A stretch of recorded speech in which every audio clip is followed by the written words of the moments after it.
All right, so today we're going deep on something pretty amazing, the world of bird sounds. Yeah, We've got excerpts from this article about how they make all these crazy sounds, and I'm ready to get into it. sounds good. Like, did you know that birds don't make sounds the way we do? They've got a whole different thing going on. It's wild, right? They evolved this special organ called the syrinx. Oh, yeah, the syrinx. I remember hearing about that somewhere. It's right at the bottom of their windpipe, and it's like this super-powered voice box. Okay, but what makes it so different from, like, our voice box? Well, the crazy thing is that it can make two sounds at the same time. Two sounds at the same time. Yeah, so unlike us, with just our one larynx, they've got like two sound makers in one. So it's like they've got a duet partner built in. Exactly. It's like a built-in duet partner. That's how they get all those rich, layered sounds. Like a wood thrush doing that fluty melody thing with like a lower harmony part underneath. Right, like that. Exactly. And the article gets into all the different types of sounds they make, like calls and songs. Calls and songs. Yeah, I vaguely remember learning about that way back when. Yeah, So what's the difference again? It's all just bird noises, right? not really. Hmm. So calls are these like shorter, simpler sounds that they use for specific things. It's like quick bits of information, Okay. like a robin giving a quick chirp when it sees a cat. To warn the other birds. Exactly. Or babe's birds, when they're hungry, they make those high-pitched begging calls. So calls are like their everyday communication. Short and sweet. What about songs then? Songs are different. They're these longer, more complex arrangements, All right. almost like little musical pieces. Yeah. And they mainly use them for attracting mates and defending territory. During mating season. Yeah. It's like they're showing off for potential partners or rivals. So less about warnings and more about, hey, this is my turf, or look how great I sound. Exactly. And then it gets even cooler because the article talks about mimicry. Mimicry, like mockingbirds. Mockingbirds are amazing at it. But some birds can imitate all sorts of sounds, not just other birds. Like car alarms, chainsaws, camera shutters, you name it. Chainsaws. Really? Yeah, it's crazy. So the big question is, why do they do it? What's the evolutionary reason? Good question. Well, I know mockingbirds can imitate tons of different bird species, but why chainsaws? What's the point of that? Well, we don't know for sure, but there are some theories. Okay, what do you think is going on? One idea is that it helps attract mates. Okay, how so? Well, think about it. Mm. If a male bird can copy all these sounds, Mm-hmm. it shows how flexible and smart he is. Makes them more attractive mate. Exactly. Like he's saying, look at all the cool sounds I can make. Like a musical talent show for birds. Yeah, something like that. Hmm. And there's also the idea that it might help them trick predators. How so? Well, imagine a tiny bird mimicking the sound of a bigger, scarier predator. Like a hawk or something. Right, it might scare off the real threat. That's pretty clever. I mean, like a defense mechanism. Yeah, like psychological warfare. But wait, so do all birds do the mimicry thing? And is it always for tricking predators or attracting mates? That's where it gets a bit tricky. Some researchers think there might be other reasons we haven't figured out yet. Really? Like what? Well, for example, some birds might use it to defend their food sources by mimicking the sounds of competitors. Oh, to scare them off. Yeah. Or maybe some birds just do it for fun. You know, just playing with sounds and seeing what they can do. That's cool. Playing with sounds, that's a thought I can get behind. Yeah. And it's pretty amazing when you think about it. Okay, so we've talked about calls and songs and this crazy mimicry stuff. Right? But it sounds like there's more to birdsong than just random chirping. Definitely. The article mentions all these different types of songs with specific purposes. Like what? What kinds of specific purposes? What's really fascinating how these different songs are connected to their lives and their environment. Okay. Like take territorial songs, for example. Mm-hmm. Have you ever noticed how birds get louder in the spring? Oh, yeah, totally. It's like they're cranking up the volume as soon as it gets warm. Well, there's a reason for that. Spring is mating season for lots of birds. Right. So those louder, more complex songs are a way of marking their territory. Like stay off my lawn. Exactly. And at the same time, they're trying to impress potential mates. It's a 2-for-1 deal. It is. It's a powerful way to be both aggressive and attractive. Clever. Then there are mating songs, right? Yeah, those are different. They're like specialized serenades designed to woo a mate. Like a bird love song. Exactly. They often have these really elaborate melodies and a more tender quality to them. Wow. I'm starting to hear birdsong in a whole new way. It really is amazing. And there are other types of songs too, like nestling feeding calls. Those are the insistent chirps from baby birds when they're hungry. Oh, yeah. I know those sounds. And alarm calls, which are those sharp, urgent sounds they use to warn each other about danger. So basically, every chirp, every tweet has a meaning and a purpose. Pretty much. We just have to learn to listen. It's incredible how much complexity goes into these sounds. Before we move on, though, I want to step back for a second. Okay. Why does all of this matter? What's so important about birdsong in the big picture? That's a great question. And it's something the article brings up, too. At its core, birdsong's all about communication. Right. It's essential for them to survive and reproduce. To find mates, defend their territory, raise their young right, warn each other about danger. Without it, their world would be a much quieter place. Exactly. And not just for the birds. Right. We love listening to them sing. It adds so much to our lives. Absolutely. Birdsong enriches our lives in countless ways. It really does. Whether it's a robin in the morning or a cardinal in the evening, it just adds so much to our experience of nature. You're so right. Yeah. We often take it for granted, but it's a vital part of our connection to the natural world. And it's not just about how it sounds, it also tells us a lot about the health of our ecosystems, right? Exactly. Changes in bird populations and their singing behavior can be like warning signs. So listening to them isn't just enjoyable, it's also a way to understand how our planet is doing. I like that. And unfortunately, as the article points out, birdsong is facing a lot of threats from us. Like what kinds of threats? Well, things like habitat loss and noise pollution are making it harder for them to communicate. Yeah, I can see how that would be a problem. It really is. And it seems like there's so much more to uncover about birdsong. Yeah, I'm already thinking about the next part of our deep dive. We too. Where we can get into the crazy world of bird mimicry and the threats to this amazing symphony of sounds. It's going to be fascinating. It really is. The more we talk about this bird memory thing, the more I'm amazed by the sheer range of sounds they can copy. It's not just matching other bird calls. No, it's like they're taking all these sounds from their environment and making this whole new soundscape. Like they're remixing it all into something unique. Exactly. And the crazy thing is, we still don't fully understand why they do it. I mean, we've talked about attracting mates and tricking predators. Right. But there could be other reasons we haven't even thought of yet. It's like they're holding on to these sonic secrets. Yeah, totally. I remember reading about this study on why some birds mimic their predators' sounds.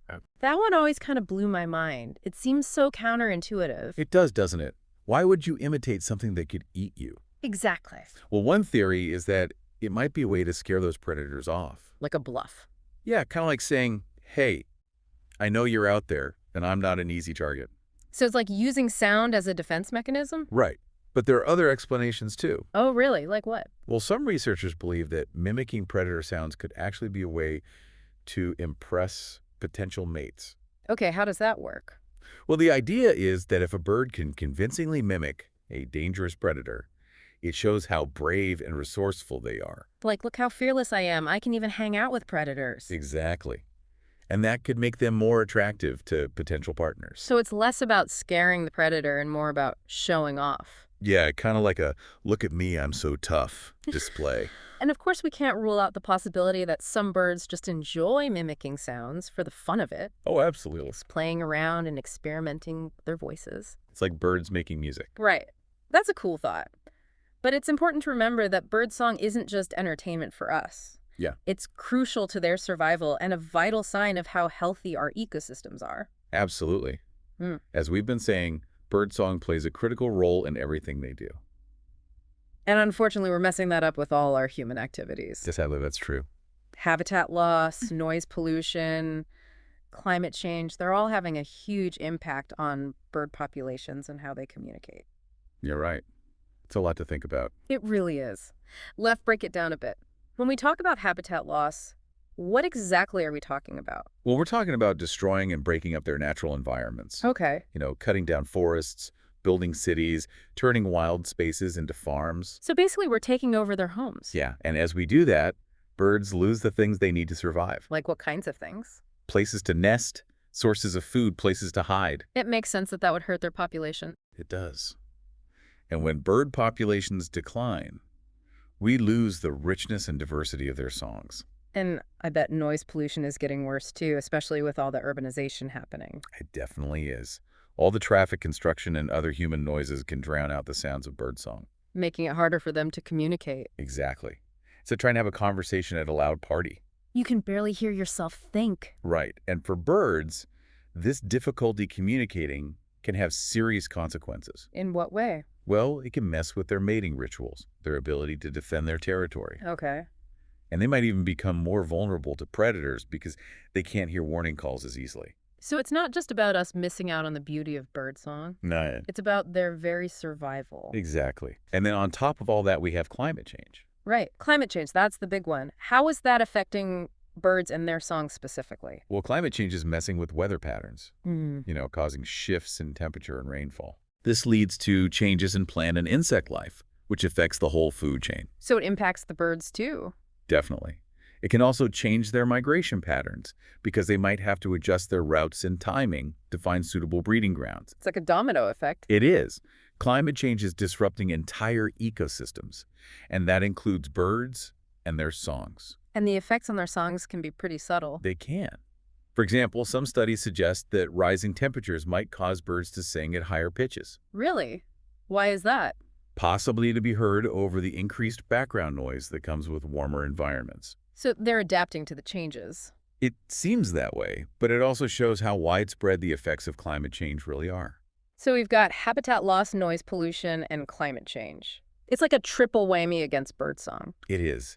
And it can feel pretty overwhelming. It does. Is there anything we can do to help? Absolutely. Even though the challenges are huge, our individual actions can make a difference. So give us some hope. What can we do? Well, one of the most important things is to support organizations that are working to conserve bird habitats. Okay, so donate to conservation groups. Exactly. They're the ones protecting these vital ecosystems and fighting for policies that help birds. What about things we can do in our own lives? Well, we can create bird-friendly spaces in our yards and communities. Like how? By planting native plants that provide food and shelter, setting up bird feeders and baths, and avoiding pesticides. That makes sense. What about noise pollution? What can we do about that? Being more aware of how much noise we make, especially when we're outdoors, is a good start. So like turning down our music when we're hiking. Exactly. And choosing quieter ways to get around like biking or walking. And maybe even pushing for noise reduction measures in our cities and towns. Right. Every little bit helps.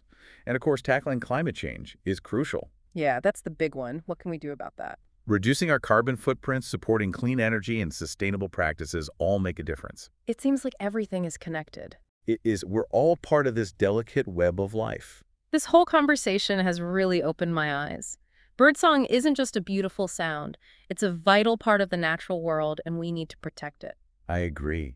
The next time you hear a bird singing, really take a moment to appreciate that sound and remember what it represents.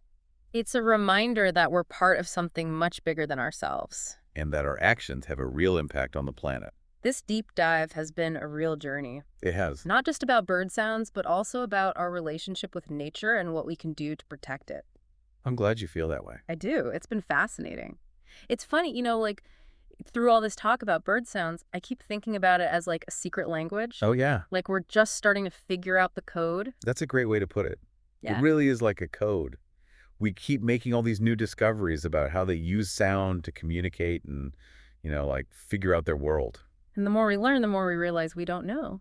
Yeah. It's kind of humbling. It is. It makes you realize that there are all these other creatures out there with their own ways of experiencing things. And a big part of that is through sound. Like we've been talking about all these different bird songs, from simple calls to crazy melodies to that mind-blowing mimicry. It's like a whole symphony out there. A symphony that's under a lot of pressure from us humans. Yeah, that's the sad part. Habitat loss, noise pollution, climate change, it's all taking a toll on the birds and their ability to, talk to each other. It really is. What can we do to make sure that people can still hear these amazing sounds in the future? Yeah, it's kind of heartbreaking to think about losing all that. So what can we do? How do we protect this chorus? Well, like we've been saying, protecting their habitats is crucial. Okay. That means supporting those organizations, working to conserve those ecosystems, and pushing for smarter land management. Right, so it's not just about donating, it's about being more aware of how we use the land. Exactly. And it also means being mindful of our own impact, even in our own backyards. Like what kinds of things can we do at home? Well, planting native plants, reducing pesticide use, stuff like that. Those all help create a better environment for the birds. They do. And don't forget about noise pollution. Yeah, that's a tough one. Yeah. How do we quiet down the world? Well, for one, we can all be more conscious of the noise we make, especially when we're out in nature. So turning down the music when we're hiking, being more mindful. Right. choosing quieter transportation like biking or walking whenever possible. And maybe even pushing for noise reduction policies in our towns and cities. Yeah, it all adds up. And then, of course, there's the big one, climate change. Right, that affects everything. It does. We need to reduce our carbon footprint transition to cleaner energy and really push for policies that protect the planet. It can feel so overwhelming, all these big issues. It can. But every little thing we do makes a difference. It gives me hope to hear that. So what's one simple thing we can all do right now to help? Listen. Just listen. Pay attention to the birds around you. Really appreciate the beauty and the complexity of their sounds. That's something we can all do. Just stop and listen. Exactly. It's like they're giving us a window into a whole other world, a world of communication and relationships that we're only just beginning to understand. By listening, we can learn so much about them and the ecosystems they're a part of. And maybe even learn something about ourselves in the process. I like that. So much of what we've been talking about comes back to that connection with nature. It does, doesn't it? This has been such an amazing exploration into bird sounds. It really has. I feel like I have a whole new appreciation for these creatures and the music they make. Me too. It's been great sharing this with you, and I hope you'll go out and experience the magic of birdsong for yourself. It's all around us if we just take the time to listen. That's it. It's a reminder that there's so much beauty in the world, and it's up to us to protect it. Well said. That's a perfect note to end on. Thanks for joining us on this deep dive into the fascinating world of bird vocalization. It was my pleasure. We hope you learned something new and maybe even feel inspired to go out and listen a little more closely to the symphony of nature all around us.